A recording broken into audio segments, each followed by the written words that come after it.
Yo, what's going on, guys? Crispy Flakes here. My apologies for a little bit of a later upload today. Not gonna lie, after having another start, just another pretty much typical 2020 day at this point, man. Like, 2020 has literally been the worst year for a lot of us. It's been absolutely horrible, man, for so many different reasons out there. I don't mean to rant or anything like that, but like I said, man, I'm feeling down and stuff. I like to talk to you guys. I know a lot of you guys go through similar circumstances in your life. We're all humans. And we all go through a lot of bad stuff, man. So literally, I woke up this morning to a message that my brother, sister-in-law, who is 8 months pregnant, my niece, and my nephew got into a car crash. Thank God they are completely fine. I contacted my dad, and he's like, everybody's completely fine, everything like that, and more shook up than anything. And then, after that, I decided to go on Twitter like I normally do. I check my DMs and everything like that, and I saw that Chadwick Boseman passed away. Fantastic actor, fantastic person, one of those legacy actors that just means so much to so many people for so many different reasons. Had a long, acting career and really just a great life ahead of him, man. F cancer, man. Cancer. And then the next thing was I saw that a former Detroit Piston, Cliff Robinson, passed away. I didn't know, I knew of the player. I do remember back in the day, like when I first got into like 2K and stuff, he was just, one of the guys in the game and stuff like that. Very talented player. He also passed away today, man. So literally I just wanted to like lay in bed all day and but it seems like there's so many horrible events going on in 2020 that's typically been like the norm every day, where it's just like, man, I don't even feel like getting out of bed, man. But you know what? I decided we're gonna do this video. We're gonna do this video today, guys. We got build your MVP team on a $15 budget, man. We are going to do that for today's video. We got some of the greatest basketball players of all time on this list. And yeah, man, I mean, we got $15. Let me know what your team is in the comment section below. Very curious about it. We are going to simulate a season, and we're going to see if our team can go 82-0, man. So yeah, as always, guys, before we get going on today's video, if you don't mind dropping that like, would be greatly appreciated. Of course, if you're new to the channel, guys, hit that subscribe button. Thank you all so much for that, man. So yeah, when it comes to the players listed here, let me tell you straight up in the comments, there is no wrong answer, man. Literally, you could have the $1 players. You could have a Dirk, James Harden, Giannis, Russell Westbrook, Derrick Rose. That's actually my team there, bro. No, I'm gonna try to spend the $15. So I guess as a personal goal to myself, instead of just picking 5 players, I'm going to try to spend the $15, but I'm also going to try to put together a team that I think would work very nicely in today's NBA, guys, in today's NBA. So that's kind of the focus I'm going to have on this video. So let's go ahead and get going on that, man. So the first player I am going to be going with is a guy, by the way, we are going to use the all-time versions because that's going to be like their best MVP version of themselves, right, man? The first thing I'm going to go with is the man on the Boston Celtics. He's actually going to be the starting power forward on this team, and that is going to be Larry Bird. Like, Larry Bird obviously is a top player of all time, probably the second best small forward of all time behind LeBron James. I could have got LeBron, but I felt like Larry Bird at this 4 spot, just really his shooting abilities out there. I mean, he was a player before his time. Like, if he were to play in today's NBA, I actually think he would put up even better numbers. And the numbers he already put up, man, was absolutely fantastic, right? So obviously the NBA was a lot slower back then. The three-point shot was not as utilized. So I ain't gonna lie, man, I really do think that Larry Bird could average like 35 a game in today's NBA, and maybe even like a near triple-double. Like, he would be that good as a player. He's gonna be the starting power forward for this team. I think he's a little slow to play small forward in today's NBA. Now, obviously, he could play it, but I just feel like the 4 spot is probably the way to go. And plus, his defense is really solid, too, so we got that going for us. By the way, I'm using the Detroit Pistons. Yep, okay, here we go, man, here we go. Okay, next up, we are going to go with a $2 player. This is an NBA player that plays today. I think he is probably like the most gifted scorer of all time. Just like being able to shoot from anywhere. I know in the past, I've been very hard on him. A lot of us have. But the past is behind us, man. Sometimes you gotta let go of the grudges, especially when it comes to basketball, man. Because it's like, in the end of the day, man, I love basketball, but it's basketball, right? So let's not hate on nobody, all too much these days.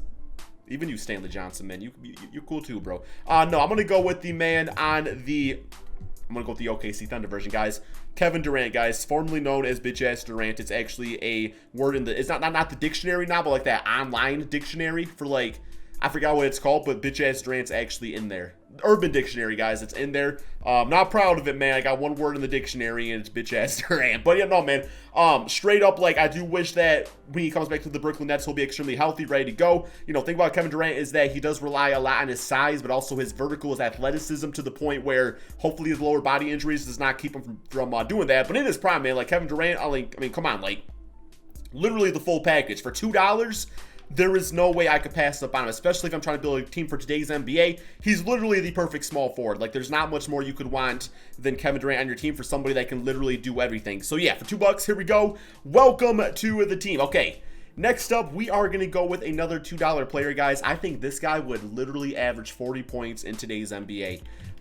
You might be looking at him just based off that assumption. It is going to be the answer, man. The answer.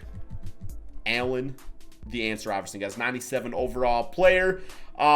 Just so, like, I don't know, like literally, Iverson is one of those players that I just have no words to describe him, because he was that amazing, man. I just remember when I first started watching basketball, and anytime the Pistons played the 76ers, or really anytime the 76ers were on national TV, I watched Iverson play. I just felt like he could always go for 60. Like, I just felt like watching him, I was just like, wow, there's literally nobody that can stop this man. And he's 6 foot. Probably actually closer to about 5'11 or 5'10 if we're being 100% honest, man.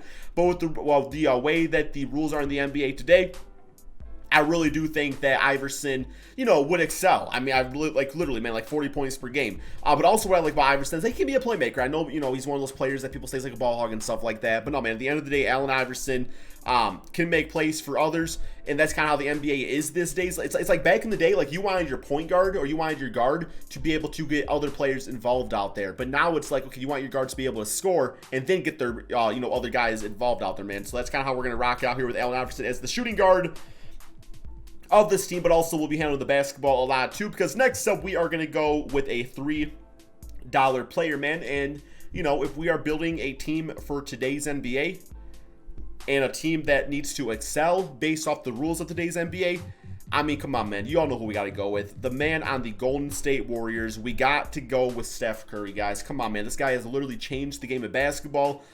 You got people out there, you know, shooting 20 feet behind the three-point line now, you know, kids growing up that are just learning to shoot the basketball.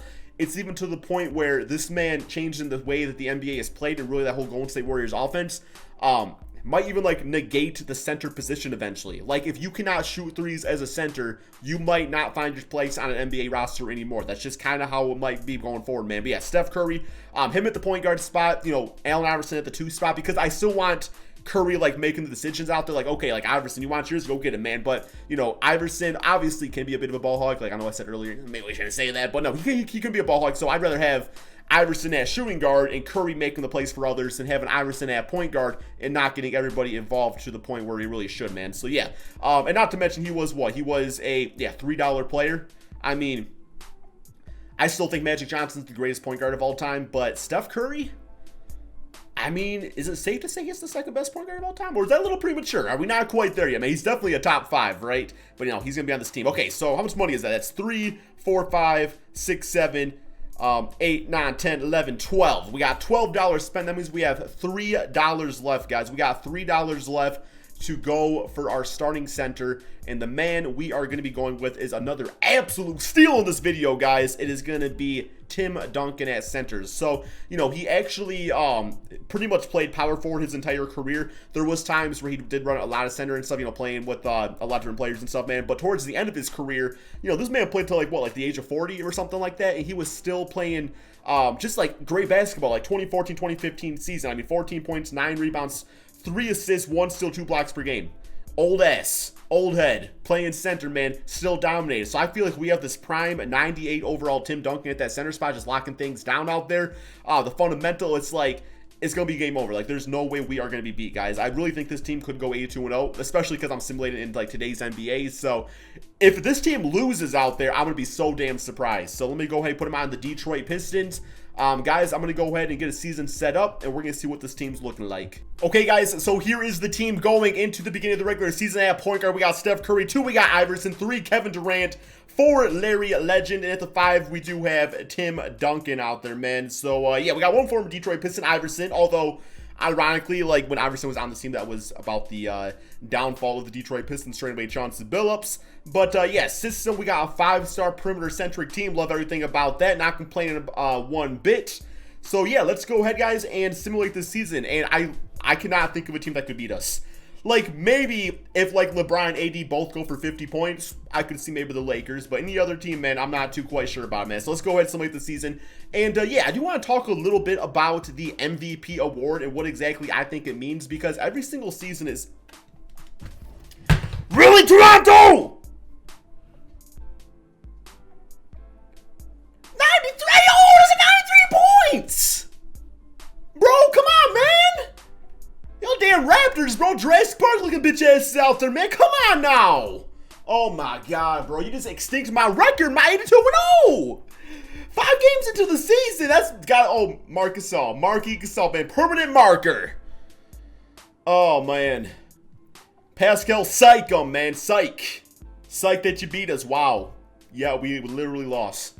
Literally, man, I just want to have a nice conversation out here about basketball. And y'all had to do this to me, man. Y'all had to do this to me, man. Come on now. That is not great. Okay. Well, we didn't go 8-2-0. We did not go 8-2-0. That's all right, man. Let's continue the simulation, guys. But no, I was going to say, guys, like, it seems like every single season, like, what the MVP award is exactly, is so story-driven and just so narrative-based. Like, there's not, like, a distinct idea behind what it means. Like, think about back, like, when Steve Nash won it back-to-back years. He was not the best player in the NBA. Now, he was probably the best at making the players around him the best, but he was not the best player.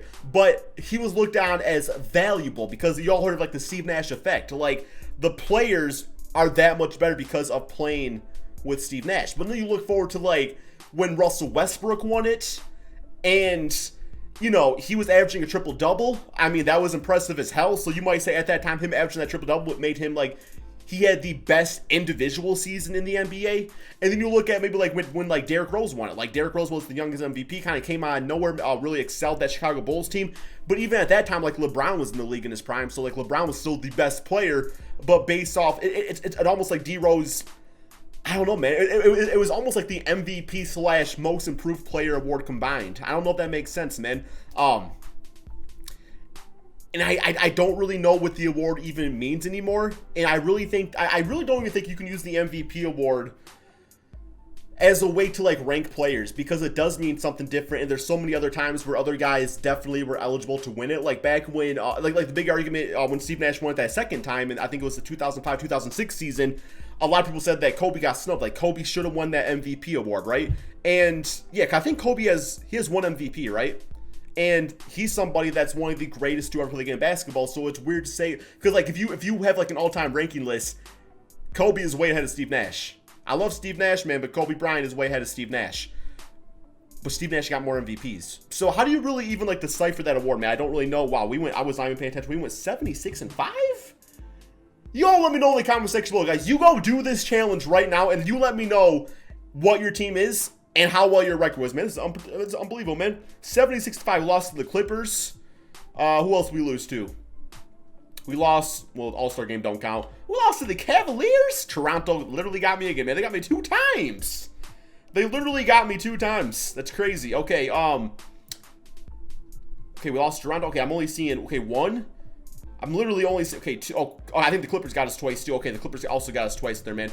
Alrighty, one more game against the Knicks. Please don't beat us, Knicks. Okay, at least we beat New York, right? We got that going for us. But we got Tim Duncan as the MVP. That's what I'm talking about there, man. Like, just like, you want to talk about like a guy that just like puts up stats, and that's it. He just puts up stats, man. Like, there ain't no flash to him. He just puts in work, man. 18 points, 21 rebounds, 6 assists per game. Shot 40% from 3. You all please believe, man, that Tim Duncan, if he was in an NBA three-point shooting era, he would have developed that three-point shot like nobody's business out there. But yeah, so Kawhi still did get Defensive Player of the Year. We got Dwayne Casey, Coach of the Year. Well, yeah, obviously. My apologies. I did not mean to skip through the All-NBA teams like that. It's all good. We all know our players probably were like on the All-NBA first and second team. So let's go to the player stats on the season. Steph Curry leading score, 29 points, 5 rebounds, 12 assists per game. Kevin Durant at 29, 10, and 9. So damn, his passing out there, bro. Like he literally nearly averaged a triple-double like Russell Westbrook, his old teammate. Iverson, 28 points, love the 9 assists. Efficiency was, wow, actually the best efficiency on the team. That's actually really surprising, man. 42% from 3. 54% field goal.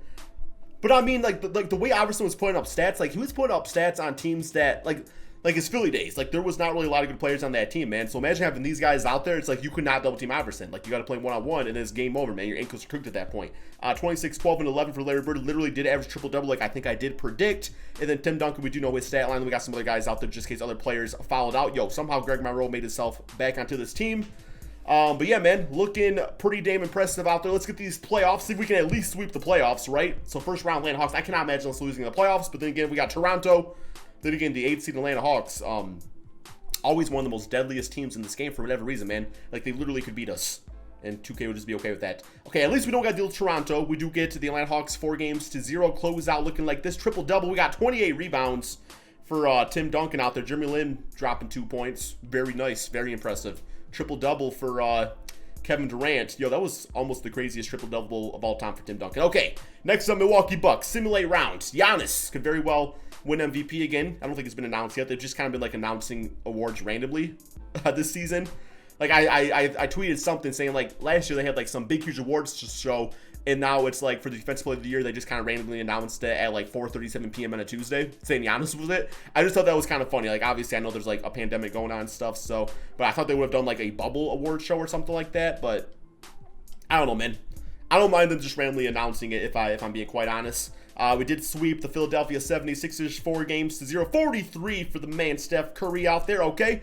And last but certainly not least, we got the Golden State Warriors, simulate round, completely healthy, of course, and we get them 4-0. Tim Duncan as your finals MVP, just the epitome of winning. I don't know if that was the correct word or not, man. I'll have to check out, you know, the Urban Dictionary. He's probably right by bitch-ass Durant somewhere, man. But yeah, hope you guys did all enjoy this video. Yo, Boogie back on the Warriors? What's up with that, man? But no, hope you guys did all enjoy, man. If you all can please drop that like, subscribe to the channel. Let me know your teams in the comment section below. And peace out, my friends.